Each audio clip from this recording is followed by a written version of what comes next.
За сайн байцгаана уу залбоотын та бүхэндээ энэ өдрийн мэндийг хүргье. Тэгэхээр өнөөдөр Солонгосын маш олон хүмүүсийн үздэг Иун Сүньё кемп буюу салалтын өмнө бодож тунгаах кемп гэдэг нэртэй нэвтрүүлгийг та бүхэндээ ярьж өгөх гээд бэлтгэсэн байна. Хосууд нийлээд маргалтаад хоорондоо тохирохгүй таарахгүй болоод салах шийдвэрийг гаргана штэ. Тэгэхээс өмнө за хоёулаа тэр Иун Сүньё кемп гэдэг нэвтрүүлгээр нэг орчий.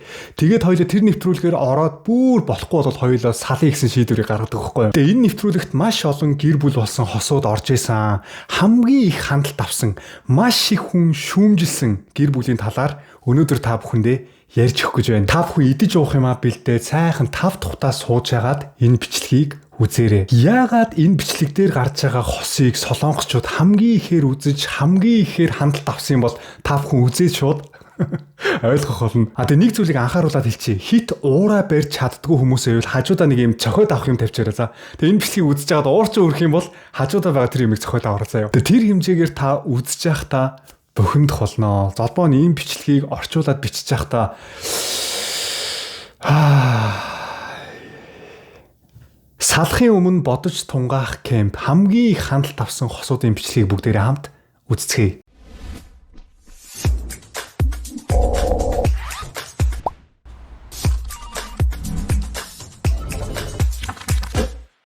Гэрлээд 12 жил болж байгаа хосууд. Нөхөр нь 36 тай, эхнэр нь 42 настай. 6 насны зөрүүтэй хосууд. Нөхөр нь 24 настай байхдаа одоогийн эхнэртэйгээ суужээ. Энэхүү нэвтрүүлэгт оролцох хүсэлтийг тавьсан хүн бол эхнэр нь. Одоогийн байдлаар эхнэр нь нөхрөө шүүхэд өгчихсөн байгаа. Нөхрийгөө шүүхэд өгсөн шалтгаан нь юу юм бол? Эхлээд нөхрийн асуудлыг бүгдээрээ харцгаая. За тэгэхээр та бүхэн түр хүлээж байгаарай. Эхлээд бүгдээрээ нөхрийн асуудлыг нь хараад дараа нь эхнэрийнх нь асуудлыг нь харъя шүү заяа. Нөхрийн асуудлыг харангуйтаа л нөхөр нь онцгой амьтан байсан биш тэгээд бичлэгээс гарч болохгүй шүү. Эхнэрийн асуудал нь бүр амар шүү за. Өглөөний 6 цаг 40 минут эхнэр нь хүүхдүүдээ хооллож суулаа. 42 настай Кимбёрийн хийдэг ажил нь интерьер дизайнер байжээ. Харин нөхөртөө болсноос хойш ажиллаа хийхээ болсон. Нөхөр нь 36 настай Юм Бэ. Орон сууцанд пилтанадаг ажил хийдэг. Том хүүн 22-той, дунд хүүн 11-тэй, баг хүүн 5 настай. Том хүүн ааваасаа ердөө 14 насны зөрүүтэй.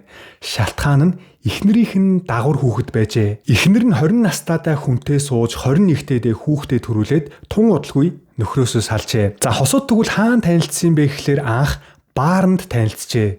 Эхнэр Кимбёр нь баар ажилуулдаг байсан. Тэр бааранд нөхөр Юмбэ ойрхон очдог.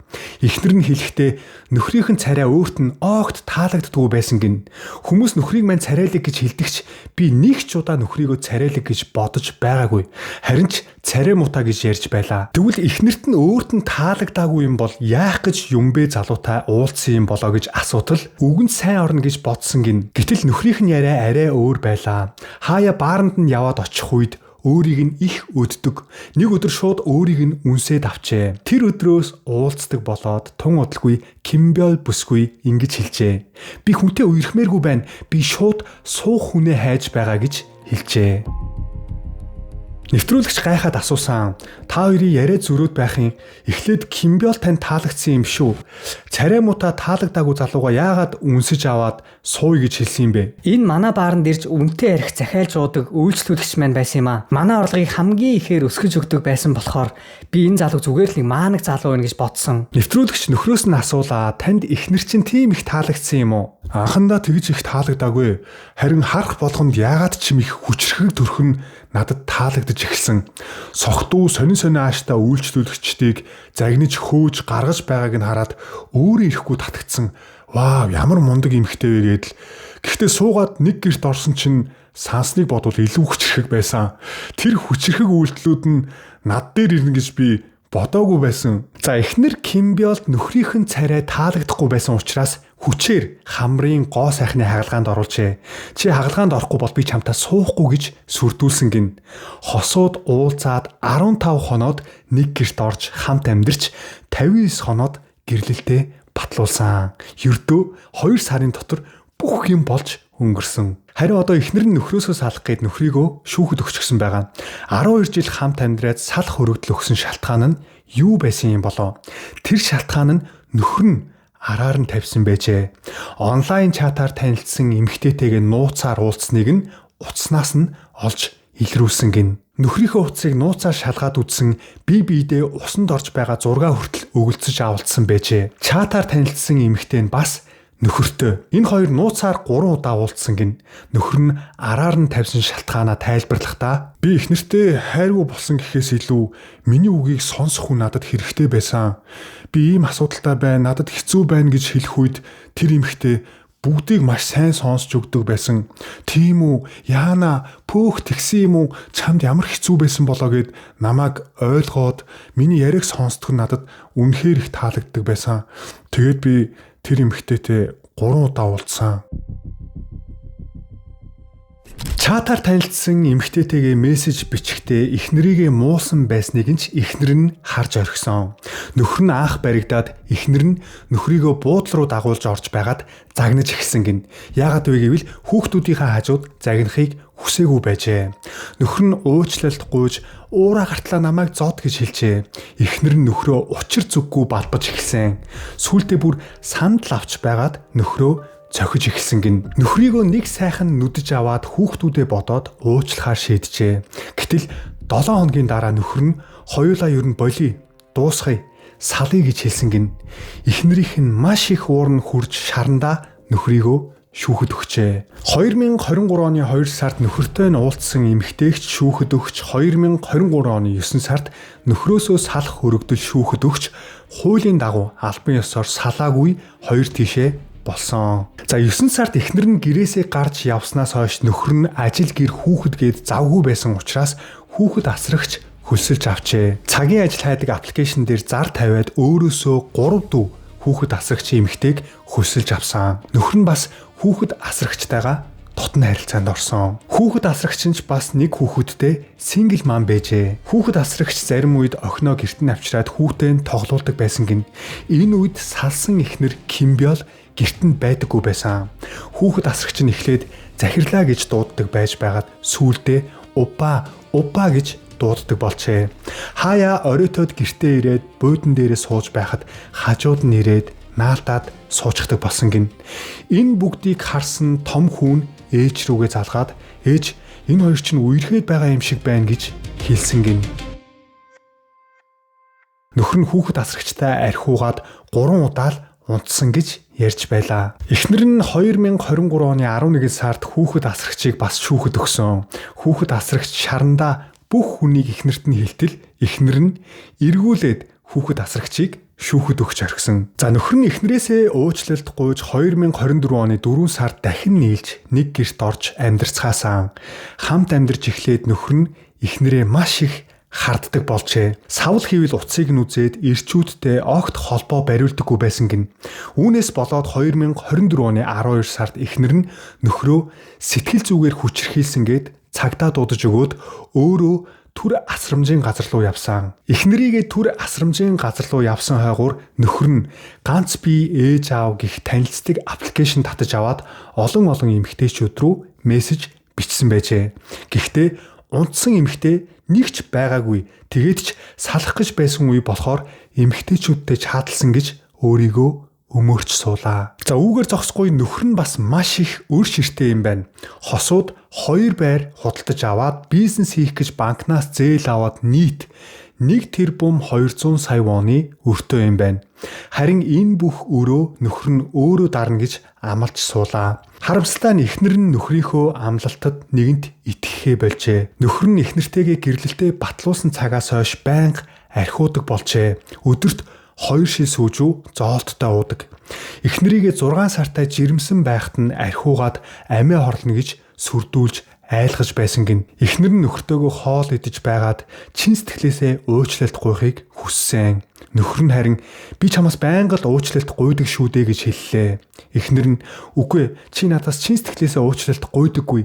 Чи юу намайг аз жаргалтай амьдрдаг гэж бодож байна уу гэж асуутал нөхөр нь эргүүлээд чи тэгвэл намайг аз жаргалтай амьдрдаг гэж бодож байна уу гэж асуулаа. Эцэст нь нөхөр нь хоолоо идэж байгаад угаасаа чи бид хоёр бүтэхгүй юм байна гэд босоод яваад өглөө. Эхнэр нь амьдрал нь маш хэцүү байдаг талаараа найзтай ярьж суулаа. Надад үнэхээр хэцүү байдаг. Уур бухимдал маань бүр хүзүү хүртэл гарч ирдэг. Би үнэхээр яах учраа олохгүй байна гэж ярьж суулаа. Нөхөртөөгөө цаашд үнэхээр амьдрч чадахгүй юм байна. Би ер нь сална гэж бодож байгаа. Нөхөртөөгөө байхад хамгийн их өөрийг нь зовоодог асуудал гэвэл ерөөсөө ярилцаж, ойлголцож чаддаггүй гин. Надаас огт уучлалт гуйдаггүй. Гуйсан ч гэсэн ердөө чин сэтгэлээсээ гуйдаггүй. Зүгээр л тэрүүхэндээ арга цаагаад өнгөрөөдөг. Би өөрчлөгдөх болов гэж их хүлээсэн. Гэтэл энэ олон жилийн турш юу ч өөрчлөгдөөгүй.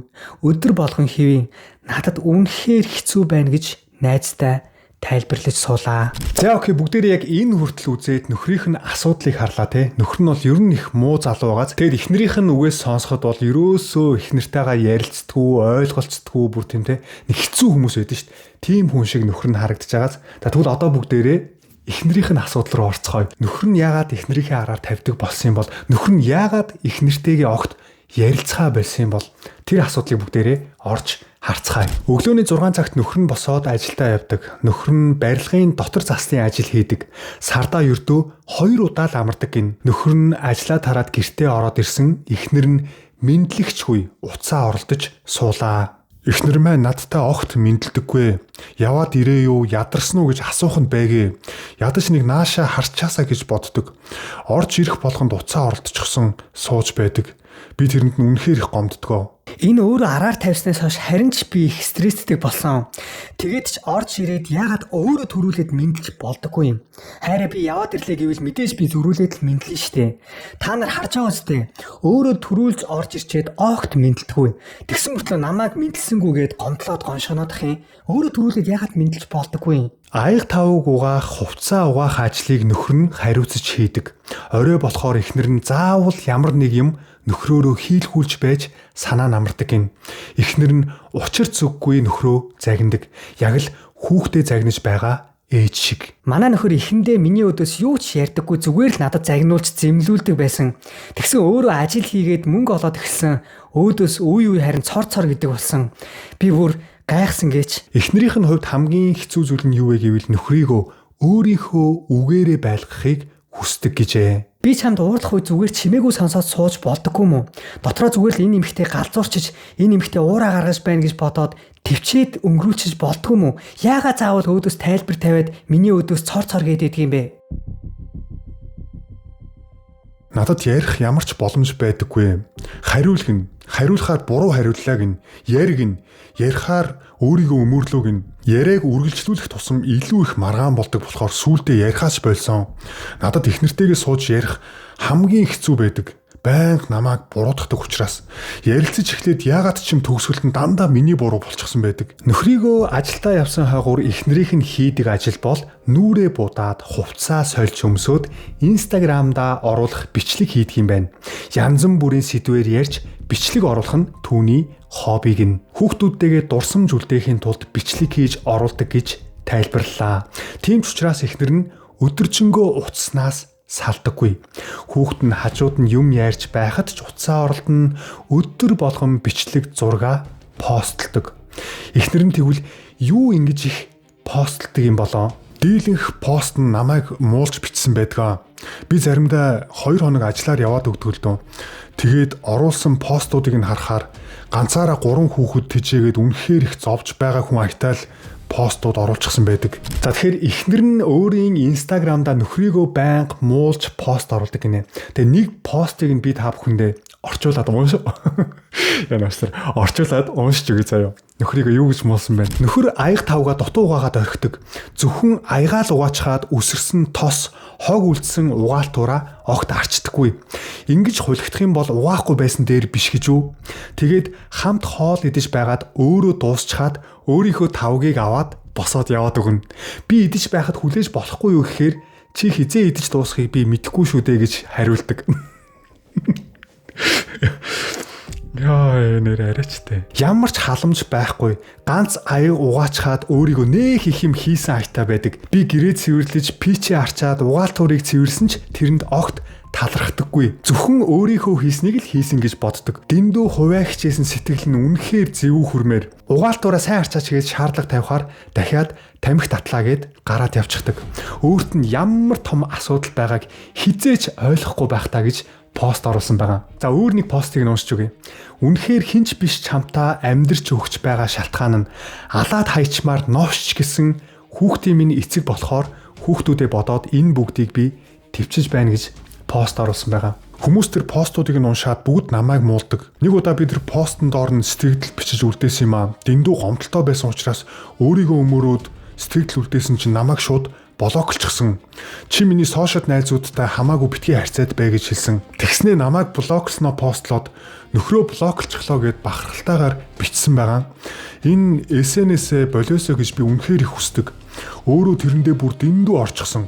Тэгсэн мөртлөө хоёр дахь хүүгээ чи тоглоомын ертөнцид донтчихсан байна гэж загнадаг. Миний харж байгаагаар эхнэр өөрөө ямар ч ялгаагүй сошиалд донтцсон л байгаа зү. Өөрөө намайг огт гаргадаггүй. Гарч хүнтэй уулзаж стрессээ тайлж чадахгүй юм чинь SNS ашиглаад ч болтугай хүмүүстэй харилцах нь зөв гэж би боддог. Хэрвээ миний энэ үйлдэлийг хүртэл хориглол би үнэхээр амьдрч чадахгүй. Энэ л миний стрессээ тайлах ганц арга. 12 жилийн турш миний гомдлыг ядаж нэг удаа тайлсан бол би ийм хэмжээнд хүрэхгүй байх байсан. Тэгвэл нөхрийн зүгээс эхнэрийгээ гадагшаа гарахт нь дургуутдаг болсон шалтгаан нь юу юм бол? Би үнэхээр ойлгохгүй байна. Чи надтай байх хэцүү байна. Би гарч хүнтэй уулзаж цэнэг авахгүй бол болохгүй гэж гардаг байсан биз дээ. Энд тэнд бүлгийн уулзалт гэж яваад л SNS-ээр танилцсан хүмүүстэйгээ уулзаад л тэрийг надад ч хэлдэггүй нуудаг байсан биз дээ. Гэхдээ би гарч хүнтэй уулзахдаа заавал чамаас зөвшөөрөл авах ёстой мó? Үгүй зөвшөөрөл авч гэж би хэлээгүй л дээ.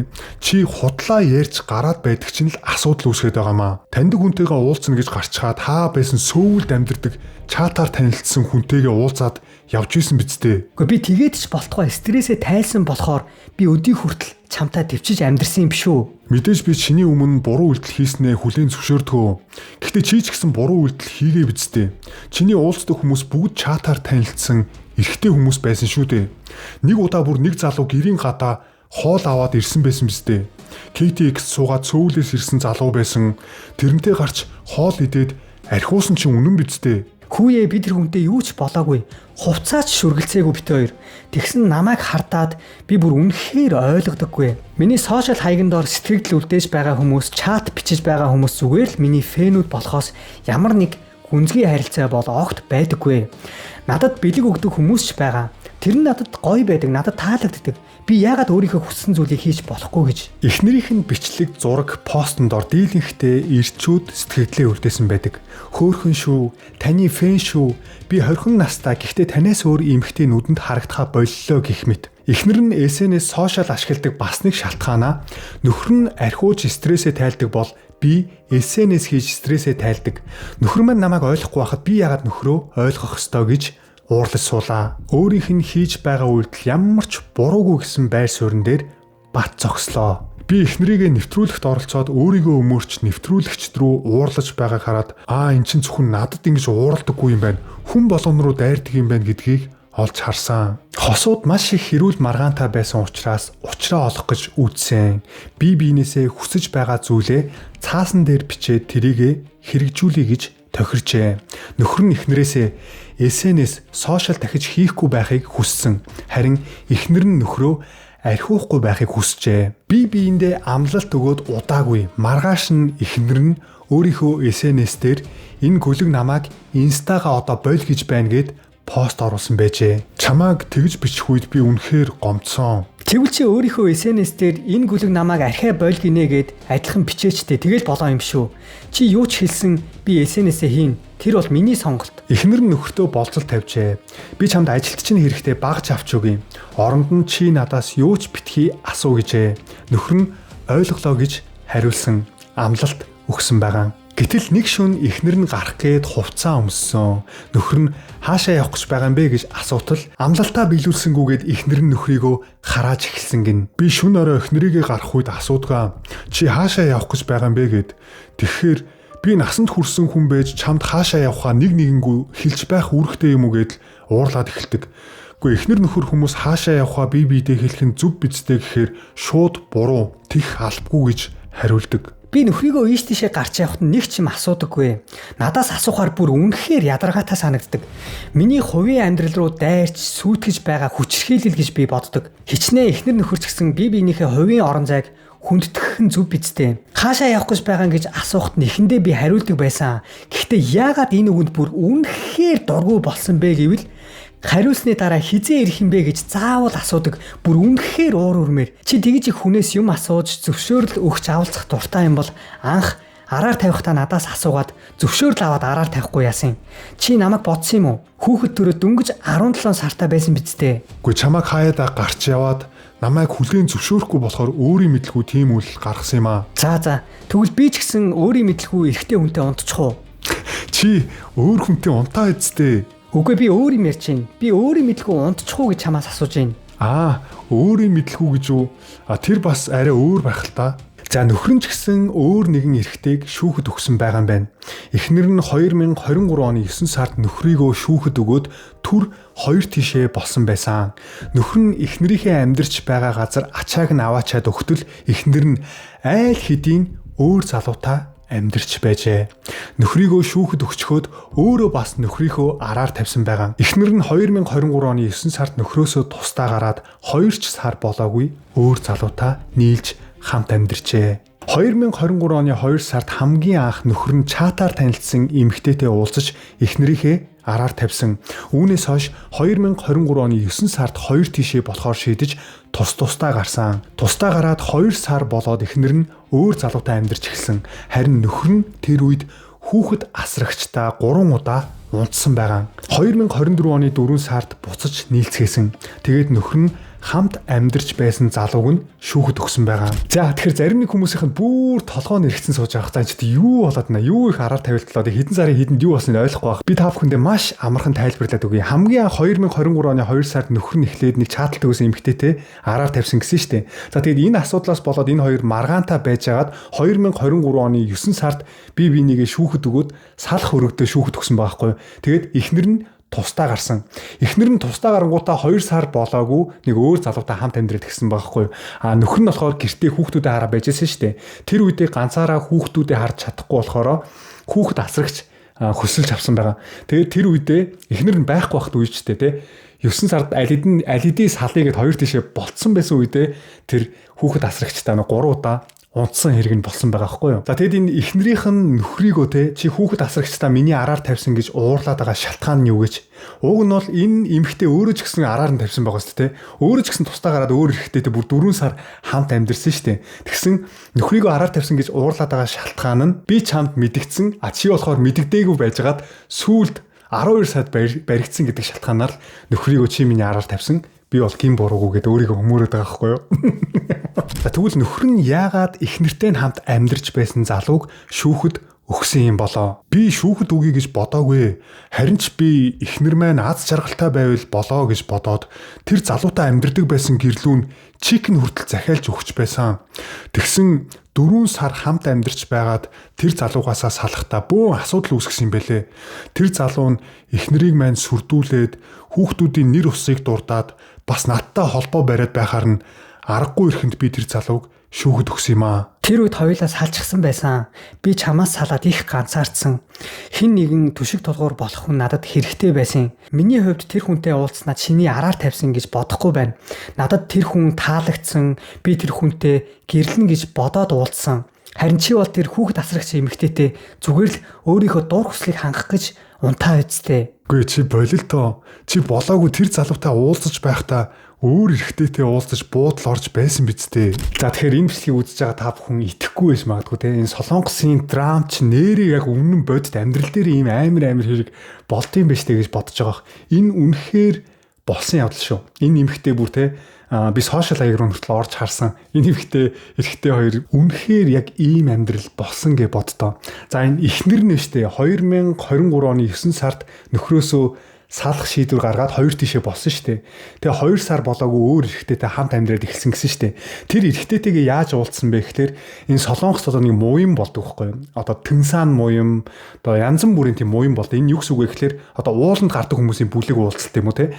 Тэн сонирхдаг хүмүүсийн бүлэг уулзалт, хөл бөмбөг сонирхдаг хүмүүсийн бүлэг уулзалт гэдэг бүлэг бүлгээр юм уулзалтууд болдог байхгүй юу. Тэрэнд бол одоо маш их тийм завхаар араар тавилт маш их болдог. Тэгээ энэ нэмэгтэй тэр бүлэг уулзалтаар энэ сүүлд уулзсан залуутайгаа уулзаад хамт амьдэрсэн байгаа. Тэгсэн тэр залуутайгаа уулзж явах явцдаа тэр бүлэгт байдаг бас нэг өөр залуутай уулзж хагаад энэ залуутаа баригдсан байхгүй юу. Тэгээ энэ залуунд салах шийдвэр гаргаад тэр бүлэг хүмүүсийн уулздаг групп чатан дотроо наад эмэгтэй чи надтай уулзж байхдаа тэрнтэй уулзсан гэд тэр эмэгтэйг одоо олонт хэлгэсэн байхгүй юу. Тэгээ тэрнээс болоод энэ хоёр хоорондоо муудалцаа те баг алан талан дээрээ тулаад хоёр тишээ болоод нөхөр дээрээ эргээд буцаад ирсэн байгаа. Гэхдээ чи яагаад намайг араар тавьсан гэд над руу дайраад байгаа юм бэ?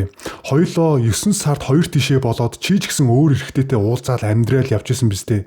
Тэр эрэгтэйтэй уулзж байхдаа бүр өөр эрэгтэйтэй хүртэл уулзаад явж исэн биз дээ. Хүүе би чамаас салчаад өөр хүнтэй уулзаад тэгээ тэр хүнтэй уулзж байхдаа A-тэй уулзсан уу, B-тэй уулзсан уу? Чамд ер нь ямар хамаа байна? Яахаараа тэрийг чи араар тавьсан гээд байгаа юм? Тэгвэл тэр үед ч гэсэн би хүүхдийн асрагчтай уулзсан шүү дээ. Яг адилхан чи ч өөр хүнтэй уулзаж байсан, би ч өөр хүнтэй уулзаж байсан. Гэтэл яагаад намайг араар тавьсан гэд өөрийгөө өмөрөөд байгааг би ерөөсөө ойлгохгүй байна. Хүй хардаа чи ерөөсөө ойлгохгүй байна. Чи угаасаа тэр үед намайг гэсэн сэтгэлгүй байсан биз дээ. Чи намайг угаасаа ойлгодгүй байсан биз дээ. За тэгээ энэ бичлэгийг үзэж яхад эхнэр нөхөр хоёр нэг ширээний урд суугаад хоорондоо ярилцж байхдаа солонгосоор Ильбан жогроо гэж ярьдаг байхгүй юу. Зүгээр л эхнэр нь зүгээр шууд л өөрийнхөө зүг 100% зүгээд дайрчт юм билээ нөхөр лөө. Гэтэ хамгийн сонин нь юу гэж нөхөр нь энийгээ суугаад байна. Ингээд энийгээ суугаад байна. Үгүй тэр чинь тэгсэн штэ гэд би бүр гайхаад энэ нэвтрүүлэгч хүмүүс нь хүртэл гайхаад байгаа байхгүй юу. Энэ нөхөр нь яагаад ийм те чухал асуудал ярьж байхад ингээ энийгээд байгаа юм бэ гэх. Тэгээ нөхрийнх нь энийгээд байгаа шалтгаан нь юу вэ гэхээр одоо нөө сэтгэл зүгээр тайлбарлах юм бол эрэгтэй хүн тийм болчтой гинэ. Эмэгтэй хүн өөрийг нь хүлээн зөвшөөрөхгүй, өөрийг нь буруутгаад, өөртөө нь маргалдаа те байнга ингээ тэрсэлтэй байх юм бол нэг бол тэр эмэгтэйтэй яг адилхан маргалддаг хэрэлддэг те амар асуудал үүсгдэг болно. А нэг бол өөдөөс нь юу ч тайлбарлахгүй, юу ч ярихгүй тэгээл энийгээ сууж яадаг. Одоо нэг happy on гэж ярьдаг байхгүй юу? Одоо тэр нөхцөл байдлаас зүгтаадаг зүгээр ийм хүн болчдөг. Нөхрийнх нь энэ эмэгтэйтэй ярилцмааргүй байна. Зүгтаамаар байгаагаа яаж илэрхийлж байгаа вэ гэхэлэр зүгээр л инээж байгаа байхгүй юу? Тэгэл энийгээ суугаад байгаа байхгүй юу? А хэрвээ бас тэгээ босоо явчих юм бол энэ асуудал үүснэ шүү дээ. Чи босоод явлаа миний үгийг сонсонгүй л бөө хэрүүл маргаан болно. Тэрэнд ороо зүгээр өөдөөс нь хараа зүгээр энийгээ сууж яснаа амар болсон байгаа байхгүй юу? Тэгээ тэр энийгээ сууж байгаа нь хүртэл бүр рефлекс болсон. Өөрөө тэр өөрийнхөө бичлэгийг үзчихэд би ингэж хийнээд юм уу гэд гайхаад байгаа байхгүй энэ залуу. За тэгээд энэ хүртэл яриад 1-р анги өндөрлөе. 2-р анги нь бүр сонирхолтой шүү заяа. Бүгдээрээ 2-р ангиараа уулзцгаая. Тэгээд та бүхэн яг энэ бичлэгийг үзээд юу мэдэрсэн, ямар сэтгэл төрсөн тэр бүгдийгээ комент сект бичиж үлдээгээрэй. Би бүгдийг нь уншина. За тэгвэл бүгдээрээ 2-р ангиараа уулзтлаа. Түр. Bye.